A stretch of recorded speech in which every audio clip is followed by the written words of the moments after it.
புதுக்கோட்டை மாவட்டம் ஆலங்குடி மற்றும் அதன் சுற்றுவட்டார பகுதிகளில் நேற்று இரவு இடிமின்னலுடன் மழை பெய்த நிலையில் 700க்கும் மேற்பட்ட வாழைகள் சாய்ந்துள்ளன. விவரங்களுடன் செய்தியாளர் ரியாஸ் இணைந்திருக்கிறார். ரியாஸ், விவசாயிகள் தரப்பில் என்ன சொல்லப்படுகிறது? லாவண்யா, புதுக்கோட்டை மாவட்டம் ஆலங்குடி அதன் சுற்றுவட்டார பகுதியில் நேற்று இரவு காற்றுடன் மின்னுது.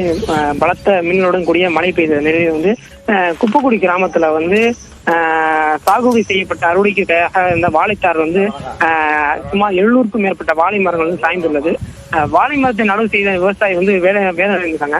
இன்னும் 20 நாட்கள்லேயே அறுவடைக்கு தயாராக இருந்த அந்த வாழை மரங்கள் ஏற்கனவே வியாபாரிகள் பார்வையிட்டு தற்போது திடீரென சூறாவளி காற்று கொட்டிய மழையில வாழை மரங்கள் சாய்ந்து சேதமடைந்ததாகவும் ஒரு வாழை மரத்திற்கு 250 வரை இருந்த நிலையில வாழ்வாதாரம் இழந்ததாக தவிக்கப்பட்டிருக்குன்னு சொல்றாங்க.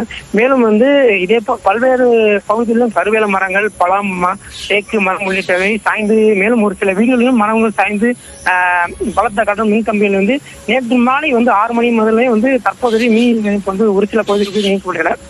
மழைக்காலங்களில் மழை பெய்யும் என்று இன்னும் முன்னெச்சரிக்கை நடவடிக்கைகளை விவசாயிகள் ஏற்பாடு கோடை காலத்துல கோடை மழை பெய்யும். ஆனால் இது போன்ற பலத்த காற்றில் மழை பெய்ய வாய்ப்பு இருந்ததால் நேற்று இது சூறை காற்றில் மழை பெய்ததால் வாழை மரம் உள்ளிட்ட பல்வேறு மரங்கள் சாய்ந்து சேதம் அப்போதைய மக்கள் தெரிவிச்சிருக்காங்க.